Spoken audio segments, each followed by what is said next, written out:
right into it. Let's go. I have nothing but respect for you. Makes sense. And if that is what you want, then I just want you to know that I'm gonna stop at nothing to get this back. Raw opened up with Rhea Ripley wondering what was next for her. Io Sky would interrupt and say she wants to face the best at Evolution as she chooses Rhea. Rhea goes ahead and says if that's what you want, then that's what you'll get. So at Evolution, Rhea Ripley versus Io Sky for the Women's World Championship, you're on.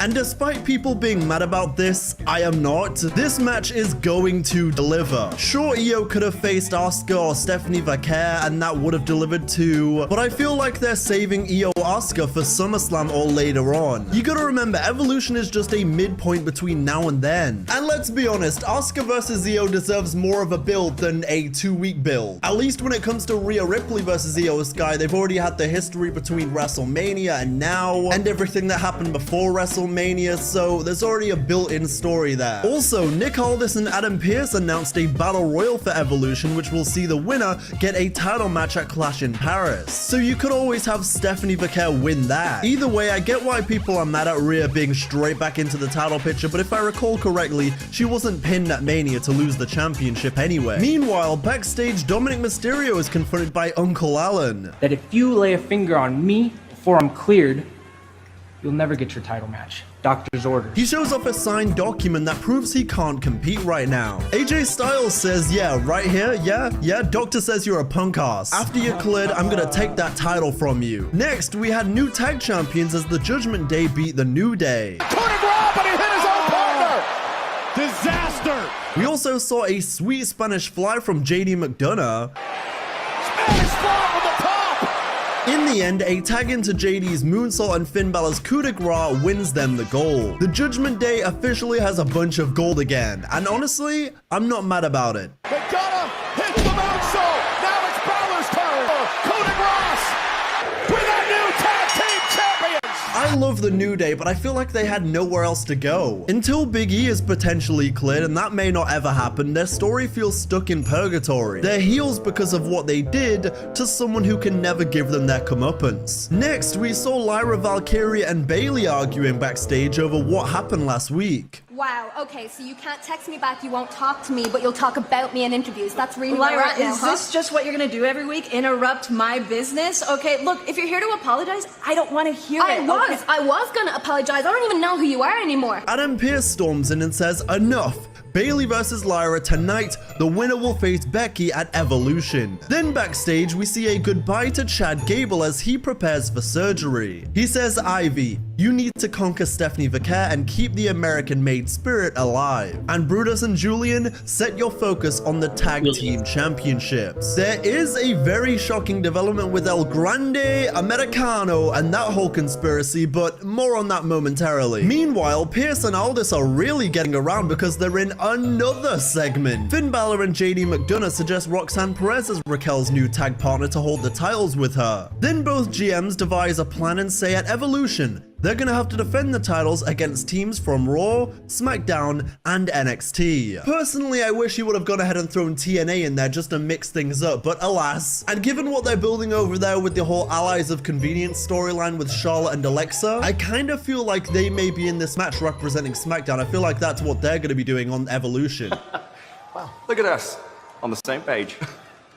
For now. Dare I say, this year Survivor Series War Games may have a brand versus brand feel to it again. Yeah. They've certainly been teasing it for some They said time. that last I do week. feel like an Under Siege kind of storyline would work well. Maybe continue building the tension and then Pierce says, hey, I can run both these shows again. Back in the ring, we had a physical Rusev and Sheamus match as you'd expect. Sheamus was beating the bow runs off that boy and Rusev was locking in accolades. The thing with the Sheamus versus Rusev match is these boys are really hitting each other hard and they're really taking those bumps. That's just the style. Quite honestly, the definition of two big meaty men slapping me. Corner still hanging on. Yeah, but Rusev hanging on and forces Sheamus to support all of his body weight.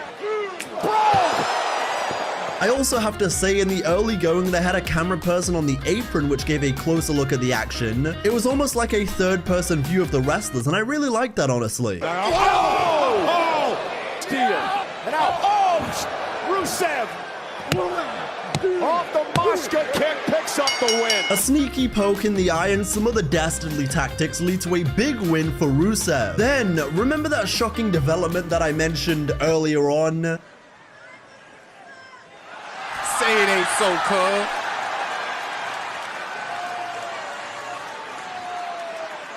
Oh my gosh. Can I get a reaction to whatever that was? But if he's here and Chad's there, then who's flying the plane? And for those of you that were on the wrong side of history with this, is it just now clocking to you that we were right all along? Chad Gable and El Grande Americano were never the same person. But according to conspiracy theorists, that's Ludwig Kaiser under the mask now. You people sound insane, you're crazy. Then, backstage we see the crazed Karrion Kross attack Sami Zayn.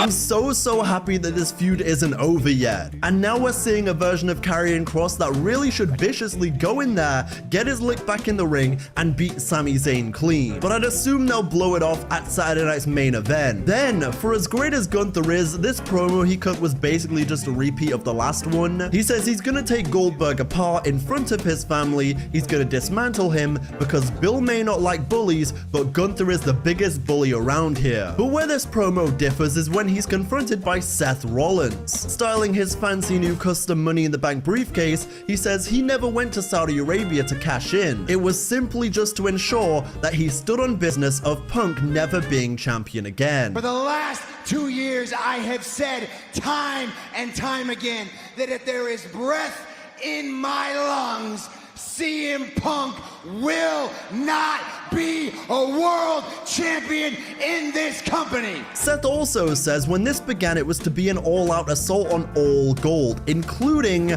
that title. As they stare down, CM Punk arrives. You're the WWE champion right now, and he should be. If it weren't for Rollins, he may be. Then we see Gunther get pushed down by Punk.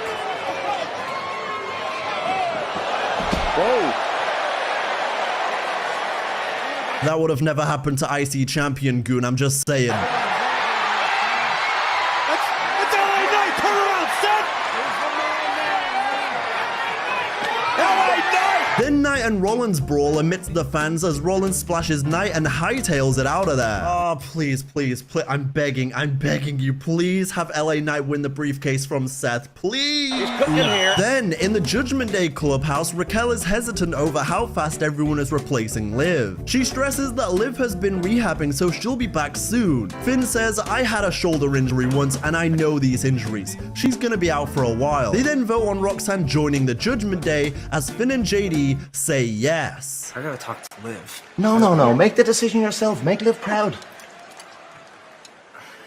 Alleged yes.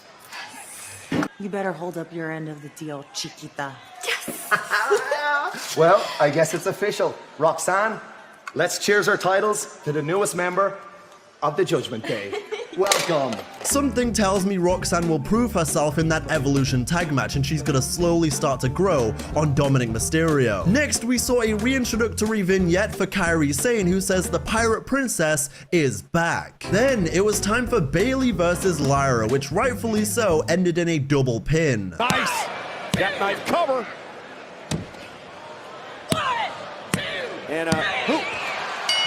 As both women brawled into the crowd and split up like it was the end of a Universe Mode cutscene. Lyra and Bayley finally separated. And again, I mentioned it before, Corey. Maybe he's had a Yo, Pierce, hit me with that triple threat. We then found out it'll be LA Knight versus Seth Rollins at Saturday night's main event. No briefcase on the line. No briefcase on the line. I don't know what you're coming in here all hot like I did something to you for. If you want Seth, you can have him 6 days a week as far as I'm concerned. But when you talk about the back of the line, Saturday night's main event was just announced. And it's me, it's Seth Rollins. So what that means is I am the line. Yeah. Then we found out before the main event that Seth Rollins is already off on a jet, where Paul Heyman says he's perfecting Plan B. Where's the visionary? The visionary is already on a jet right now, perfecting Plan B. What's Plan B?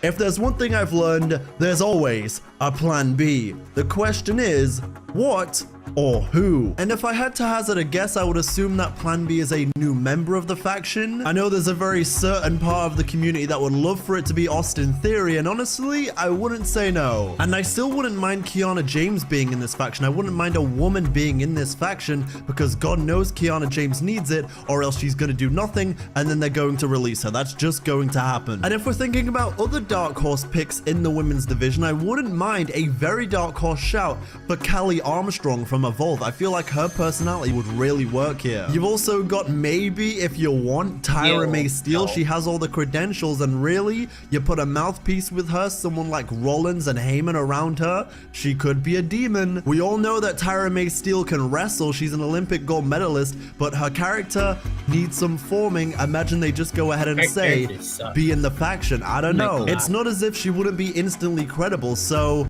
you never know. But let me know in the comments below. What do you think Plan B is going to be, considering last time Rollins was the Plan B and now he's the one creating it? Braun Breaker says the plan is for me to smash anyone in my way. The main event told the story of Sammy's injury at the hands of Karrion Kross earlier in the night, as we saw Bronson Reed going for tsunamis, Braun Breaker getting physical, then getting his head booted off. Sammy also struggled to suplex the larger man in Bronson Reed, but eventually, with the help of Penta, pulled off the incredible feat. Penta, hanging Reed up. You kidding me? Suplex! That's 330 plus pounds! Ultimately, though, really? The dogs were barking.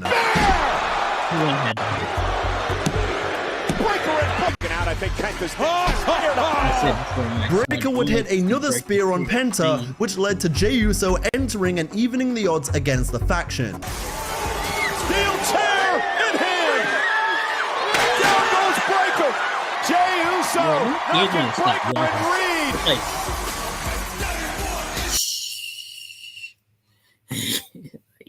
You ain't gotta yell like that. I'm right here. I can hear you. Thank you for watching.